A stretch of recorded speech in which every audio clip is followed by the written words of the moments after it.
मध्य प्रदेश में जो 2 विधानसभा के उपचुनाव होने हैं उसके लिए बीजेपी ने अपने उम्मीदवार घोषित कर दिए हैं।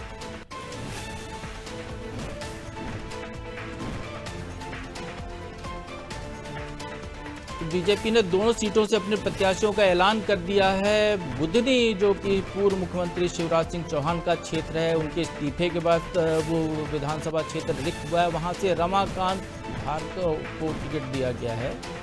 विजयपुर से मंत्री रामनिवास रावत चुनाव मैदान में होंगे, जो कि विधायक थे कांग्रेस के, इस्तीफा देकर वो बीजेपी में शामिल हुए, मंत्री बने और अब वो जो है मंत्री के तौर पर उपचुनाव में आ रहे हैं। रायपुर दक्षिण की भी बात कर लेते हैं, वहां से भी उम्मीदवार घोषित कर दिया गया है। सुनील को वहां से उम्मीदवार बनाया गया है रायपुर से, वहां पर भी चुनाव होना है, उपचुनाव वहां पर भी चल रहा है। तो मध्य प्रदेश की दोनों सीटों पर बीजेपी ने प्रत्याशियों का ऐलान कर दिया है। रमाकांत भार्गव बुधनी से रहेंगे, जो कि विदिशा से पूर्व सांसद हैं, बुधनी क्षेत्र के ही शाहगंज के निवासी हैं। इसके अलावा रामनिवास रावत जो कि विजयपुर से विधायक थे और फिर वो उपचुनाव लड़ने जा रहे हैं बीजेपी के टिकट पर। छत्तीसगढ़ के जो प्रत्याशी हैं सुनील सोनी, उनको रायपुर दक्षिण से टिकट दिया गया। ये सीट ब्रजमोहन अग्रवाल जो कि मंत्री थे, उनको पिछली सरकार में उनको इस्तीफे के बाद ये सीट रिक्त हुई है, वो सांसद चुने गए थे ब्रजमोहन अग्रवाल रायपुर से। तो इस तरीके से बीजेपी ने कैंडिडेट्स का ऐलान कर दिया है।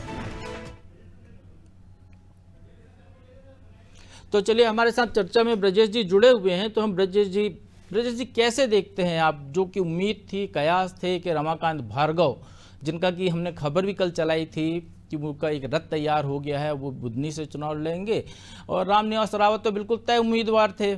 तो दोनों के दोनों, यदि हम मध्य प्रदेश की बात करें तो दोनों उम्मीदवार बीजेपी के डिक्लेयर हो गए हैं। अब कांग्रेस की तरफ से उम्मीदवार आना बाकी है, तो कैसे देखते हैं इस उम्मीदवारी को? देखिए, सियासत में, सियासी गलियारों में जो चर्चा थी, जो कहा जा रहा था कि रमाकांत भार्गव का, जो आपने भी जिक्र किया, हमने खबर भी दिखाई थी कि उनका एक रथ बंध कर तैयार हुआ है, जिसमें वो अपील कर रहे हैं कि 13 नवंबर को रमाकांत भार्गव को कमल के फूल पर बटन दबाकर जिताएं। तो ये अपील थी और तब कहा जा रहा था। और एक तरफ जब हमने देखा है कि मुख्यमंत्री शिवराज सिंह चौहान अपने बेटे और परिवार के साथ प्रधानमंत्री से मिलते हैं, तो कांग्रेस तंज कसती है कि क्या कार्तिकेय सिंह के लिए टिकट मांगने गए थे क्या? जबकि उन्होंने साफ कर दिया था, और जो उन्होंने सोशल मीडिया पर ही, कि वो न्योता देने गए थे। तो सियासी गलियारों में ये भी चर्चा थी, और इसके साथ साथ रमाकांत भार्गव का भी नाम था पैनल में, और ये माना जा रहा था कि वो जिस तरह से सांसद थे, उनकी जगह पे शिवराज सिंह चौहान को मैदान में उतारा था, उनका टिकट काटकर, और शिवराज सिंह चौहान ने जो इस्तीफा दिया था, तो उनकी अदला बदली की जो संभावना ज्यादा थी कि उनका टिकट कटा है, तो उनको बुधनी से उम्मीदवार बनाया जा सकता है।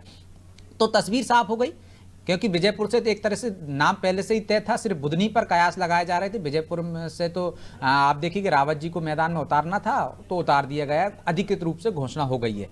लेकिन अब कांग्रेस क्या करेगी? कांग्रेस अभी तक उम्मीद पाले हुई थी कि हो सकता है घमासान हो, परिवारवाद पर सवाल कर रहे थे। रमाकांत भार्गव के मैदान में उतरने से अब कांग्रेस के सामने एक तरह से स्थिति स्पष्ट हो गई कि वो आदिवासी पर दाव खेलती है या किरार पर दाव खेलती है। उसके सामने अब निश्चित तौर पर उसे आसानी होगी यहाँ से उम्मीदवार तय करने में, कि वो राजकुमार पटेल को बनाती है, कि देवेंद्र पटेल को बनाती है, या आदिवासी कार्ड चलती है। मतलब विक्रम मस्ताल का नंबर नहीं लगेगा, जो कि शायद ब्राह्मण समाज से आते हैं। एक खबरें आई थी प्रभु जी अभी बीच में कि विक्रम मस्ताल अरुण यादव से मिले हैं, और सज्जन सिंह वर्मा ने एक हिंट दिया था कि विक्रम मस्ताल का नाम इस बार सूची में नहीं है, जो पैनल बनी थी उसमें नहीं है। उन्हें एक तरह से, उन्होंने हनुमान का किरदार निभाया था, तो उसका फायदा लेने के लिए कमलनाथ ने उन्हें मैदान में उतारा था, क्योंकि वो हनुमान भक्त के रूप में खुद को प्रचारित कर रहे थे, और एक तरह से चुनाव में उनको लग रहा था कि फायदा मिल जाएगा, इस वजह से उनको मैदान में उतारा था। लेकिन वो कोई करिश्मा नहीं कर पाए थे वहां पर, और इस वजह से अब स्थानीय स्तर पर ही, मुझे लगता है कि अब तक प्रयोग करती रही है कांग्रेस, अब वो स्थानीय स्तर पर ही कोई या तो युवा को मैदान में उतारेगी, या जो मैं कह रहा हूं आदिवासी चेहरे को, या जो किरार समाज से यदि उतारती है, तो वो स्थानीय पर ही दाव चल सकती है, क्योंकि इसमें उसकी संभावना ज्यादा है। यदि हम बुधनी की बात करें ब्रजेश जी, तो क्या शिवराज सिंह चौहान पर ही पूरा दारोमदार होगा? क्योंकि रमाकांत भार्गव उनके खास करीबी माने जाते हैं, लंबे समय से उनके साथ रहे हैं। शिवराज सरकार के दौरान उनको सहकारिता में भी रखा था, अपेक्स बैंक तक उनको रहे, मार्केट का अध्यक्ष बनाया था। अब उनके पास उन सांसद का जो विदिशा से टिकट दिलाया था, वहां से शिवराज सिंह के लिए सीट खाली की, तो अब उनको बुधनी दे दिया। और भी दावेदार थे वहां, खुद कार्तिकेय सिंह चौहान का नाम था। तो क्या बीजेपी एक तरीके से परिवारवाद से इस आरोप से मुक्त हो गई? कार्तिकेय का चूंकि पैनल में तमाम नेताओं ने जो चुनाव समिति के सबने नाम दिया था, वहाँ से। लेकिन रमाकांत भार्गव क्या शिवराज सिंह चौहान ने जो पिछली लीड हासिल की थी उसको छू पाएंगे? क्या संभावनाएं दिखती है आप? देखिए प्रभु जी, चुनाव में उम्मीदवार कोई भी होता, जो पैनल में नाम थे, चाहे कार्तिकेय सिंह चौहान होता, चाहे कोई भी होता, वो सब शिवराज सिंह चौहान के ही अपने लोग थे वहाँ पे, और कोई नहीं है। और जो प्रतिष्ठा दाव पर है वो शिवराज सिंह चौहान की है, चाहे रमाकांत भार्गव खड़े होते, चाहे अन्य कोई भी उम्मीदवार जो सातों नाम थे पैनल में, उनमें से कोई भी होता।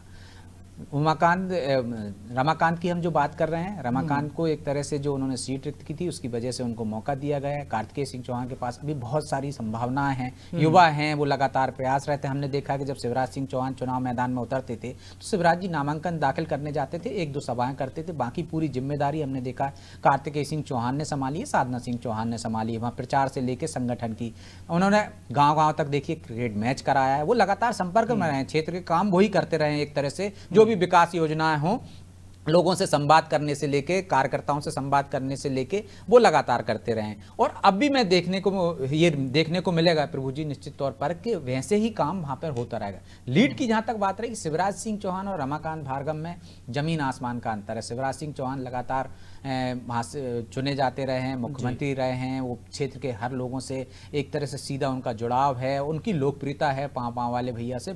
और उन्होंने बचपन से जो संघर्ष किया है, जब वो राजनीति में नहीं आए थे तब के वहाँ के उनके किस्से हैं, तो उनका एक अलग कद है, रमाकांत भार्गव का एक अलग कद है। तो लीड भले ही वहां तक ना मिले, लेकिन जीत में ये कह सकता हूं कि सुनिश्चित है उनकी लगभग, क्योंकि शिवराज सिंह चौहान ही एक तरह से, शिवराज सिंह चौहान का ही चेहरा वो है। नाम उनका होगा, रमाकांत भार्गव का चेहरा उनका होगा, लेकिन पर्दे के पीछे शिवराज सिंह चौहान होंगे। तो शिवराज सिंह चौहान की प्रतिष्ठा वैसे ही दांव पर है और वहां पे कोशिश की जाएगी कि ज्यादा से ज्यादा मतों से कांग्रेस को हराने की।